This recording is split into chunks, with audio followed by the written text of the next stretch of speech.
for the vast majority of us, that's when we come to him. And everybody comes to him with different amounts of brokenness, but I think they all come. And someone's going to say, then, so you're saying God causes these things to happen, so we'll come to him? No. It's just like he says, does these things happen because it's a time for us to pause, to see who this God is. And maybe that's the point where we come to him, if we don't have a relationship with him, that we decide to come to him. Or at least we start asking the questions. Yeah. But someone's still going to say it's Steve's question. So. This is where you got to step out of, you're going to have way less experienced people, and this is going to be like the mind-blowing, like I can't get around it, too many bad things happen, so there can't be a God. I got to leave by. That's what you're getting. Like, that's why that person's not coming to church. That's why, that's probably the single biggest stumbling block, I would guess, for why people will not get comfortable with coming to church or being a Christian or exploring it fully. Like, too many bad things. There can't be God. This wouldn't be allowed to happen. Well, they also don't want to be accountable to anybody. Maybe, but I'm saying this is bigger. Well, but that's what I want to be accountable to God. So when we get to grace, which is quite a ways away, that gets addressed. Hopefully, at that point, they're ready to hear that answer, and that would help. But at this point, but bad things are going to happen anyways. There's still, that's guaranteed as a constant in our life. We have an eternal hope. That's the difference. Like, God offers something, and why, who caused it, what happened, why, I can't understand it, but I do know in the midst of evil, in the midst of bad things happening to me, God is there. That's the only thing I can see. If you get to the point of believing that he's there. Yeah, we actually had a lady that was struggling. She kind of looked at the group, and she was like, I wish I had what you have. And at that point, faith is something where you want to go to faith at that point. Bring up the concept. This is the hard chapter. This is when you really, right? Then we got good stuff coming after this, right? Because then you build the whole thing back up, right? But this is the brokenness, right? This is where it's get it all out there. Oh my God, what is happening? And answers kind of come. And there are answers, right? As far as God having a plan. But this one is singularly tough in my mind. Well, I heard Franklin Graham being interviewed on some program with the same question, and he was saying, "Well, why do good things happen to bad people? That happens too. Sure.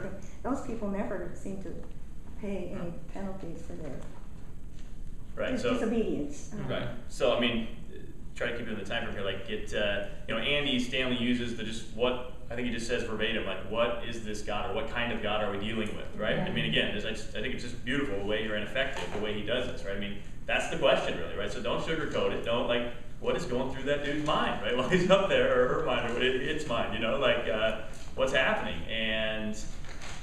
You just got to be prepared to think that through and be able to talk. What we've ended up getting to, or the way I sort of phrase it is I use the word chaos. Like we've kind of said, right? We didn't want to be robots, right? So free will had to be granted. We misused it, and we unleashed chaos.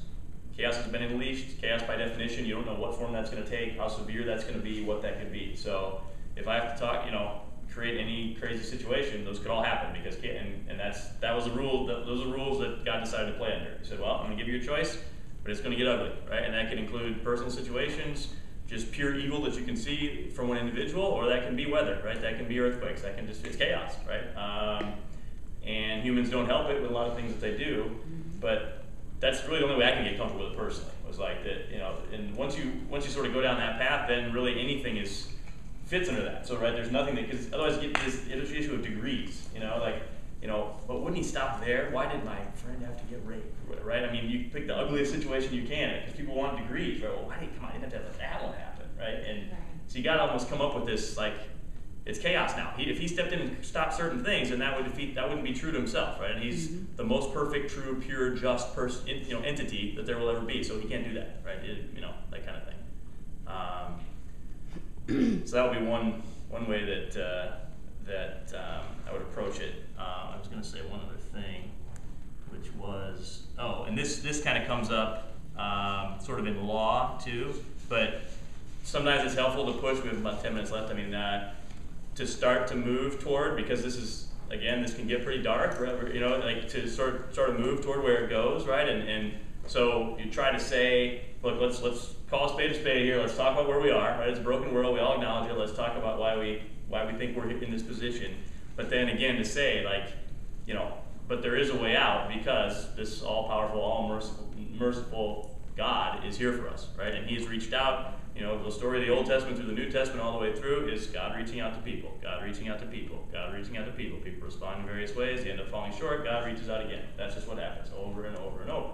Whether you're reading, you know, Genesis, Exodus, Leviticus, or the New Testament, right, or today. And so then, you know, you go down that path that, okay, we're in this situation because we didn't abide, but God is still, even though we just defied Him in the most open way, one rule, too bad, not following it, right? I'm in your face, I didn't do it, see? And still He comes back to us and gives us a way out, which is based purely on mercy and grace, undeserved, right? And with the ultimate penalty being paid by His own Son, you know, and to try to walk down that path that. I know last session too, we had there's some people that said, well, you know, I've lived a pretty good life.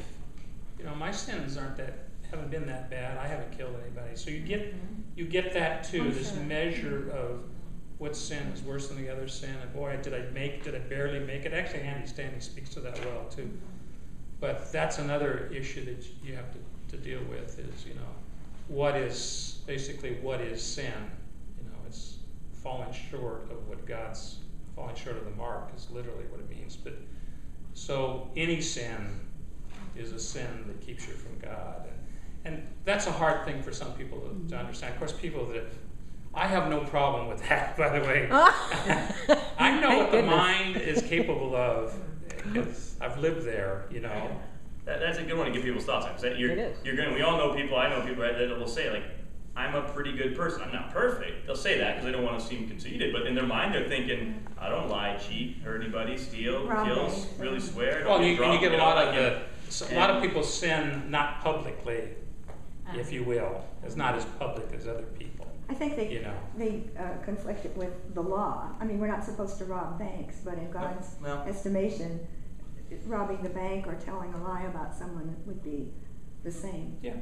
Well, perhaps that's why biblically we're given the example of sin that Adam and Eve did was biting a piece of fruit.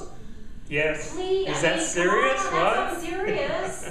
That's not serious, but it's what He requested. That's a good point. And you know, if that's what He requested, then all of these other big things are just like, in your point. Yeah. You know? Well, what I love about what you just said, though, is that it gets so to motive, which is what God's all about. Yeah. Why did you do that thing you just did, you know? You know, they ate it wasn't about the fruit, it was about the fact that they wanted to be like God, you know? Oh my gosh. But I think too, and it's just, when I was a new Christian, I remember reading about the story and thinking, if I had been Eve, I would not have eaten. People think that. A lot of people think that. Right. No doubt about it. Sure. And it took God a couple of years to convince me that my sin is as defiant as hers. You know, it might be different sin, but it is still, you know, when I choose knowing this is not really what God wants for me, but, you know, it's not that bad, I am being just as defiant. It's a key point. I mean, we didn't spend as much time on this defining sin. It's a key point of this chapter, which we didn't do. I kind of interrupted you, I think, and we didn't get to it all, but like, it's big because I also think, just broadly speaking, in a nutshell, people want to take the mindset of, I'm a pretty good person, whatever's going on up there may be some kind of God, there may not. If there is, pretty good people are going to be fine, right? That's a huge thing, right? And if people are pretty comfortable, they're pretty good, however they define it, okay, why don't I need to go to church, right? Come on, there can't be a God. It's me, I'm pretty good, He's not going to, right, I'm way better than them, like, you know, and so if you can crack through that and get that discussion, if there's anybody in your group that's thinking that way, or they know someone who's thinking that way, or it's one of their family, you know, like that kind of thing, like that defining sin and getting people comfortable with, it's prevalent, and we all have this defiance in our nature. You know, like I said, the know in mind is a pretty good thing to say. I'm just going to bring up the airwaves again because we have been so indoctrinated to our thinking through what we see on TV and the movies. And in every movie you see on Hallmark Channel, mommy's gone to heaven. doggy's gone to heaven, the froggy's gone to heaven, you know, and I think we get, oh, okay, well, I'll be there soon kind of thinking. And there's not a whole lot of thinking that goes behind that until something happens in your life that you have to finally address what happens at death or some, you know, some terrible situation, you know. Sorry. No. Interrupt. I just have a quick question, because I have, and I won't get into it here, but just I have referred to Romans 8:28, God will use all things for good. Is that something that should not be referred to in this kind of discussion? No, all things work together for good for those that love the Lord and call according to his purpose. No, although that's sort of like grace, the chapter on grace, which is like 8 or something. But you can bring that up, sure. What you're going to open if you do that, which is another topic that is certainly relevant here, is that I mean, just kind of those things are coming back to here. Different themes that emerge at different times in this thing, and is that everything happens for a reason, right? Like, you know. But for good too, God will make meaning a good reason, right? Something good will come of everything. You know that. Actually, that is a good thing to encourage somebody maybe who's. Because I have a personal. Yes. Yeah, that would be very encouraging to somebody that's really struggling with terrible things happen in their life, and maybe they may not even be a Christian yet, but they're seeking something like that. Could be very helpful to them. And then they say, "Gee, if I have Christ in my life, then good things can come out of this." You know, if it's a tough thing, though. Yeah. I'm just going to make this comment though, because we talk about this in Starting Point, and that part of the process is the struggle. You know, it's that butterfly thing. You know, and letting people struggle with these concepts. And I think I said this in week 1, that the minute we give people our conclusion about things, that struggle ends. Oh, well, here's the right answer, therefore I don't have to investigate that more fully for myself.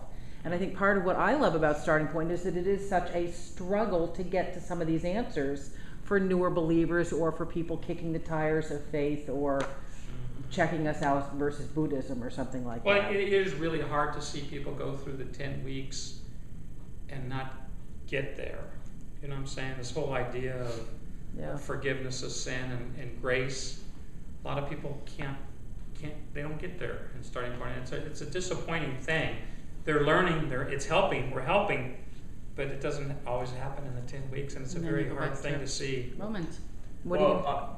Right, but that's not gonna, like, if you get there too soon, right, it's exactly what you're saying. Like, you've got to let them fight through and feed and discuss and go, because if you just tell them the answer, it will not work. Because they'll be like, I kind of already knew that, and I didn't buy it. So you got to give them the foundation to get to that answer where they really believe it. It's not just you telling them, here's what I think. You know, and you've got to let them walk out sometimes still fighting with that concept. Because, I mean, that is a struggle for us as facilitators to not just hand them the answer. You got to let people fight this through, and that's where I think their deeper faith really is found. And you know, in the 10th week, they'll say, "I'm mad at God." After 10 weeks of Starting Point, you say to yourself, I invite them back. Lord. I just say, come on back, come to church every week, and you're planting seeds in most cases for this, right? You're contributing to somebody's journey. I mean, exactly. Can I ask a question here? So if we're at a table and we, as the discussion guide here, are being guarded in our response to that, we're letting the conversation flow, but there's Miss Wright at our table, and so she's going to give the definitive answer.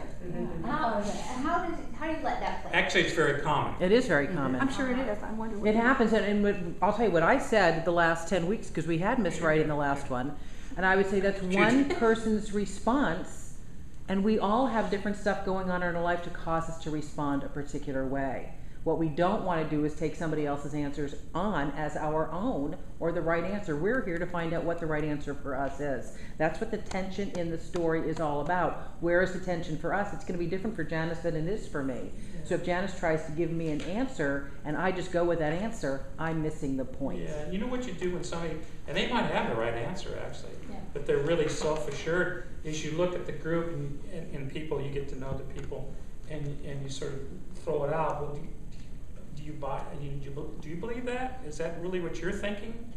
And a lot of them aren't thinking that, you know.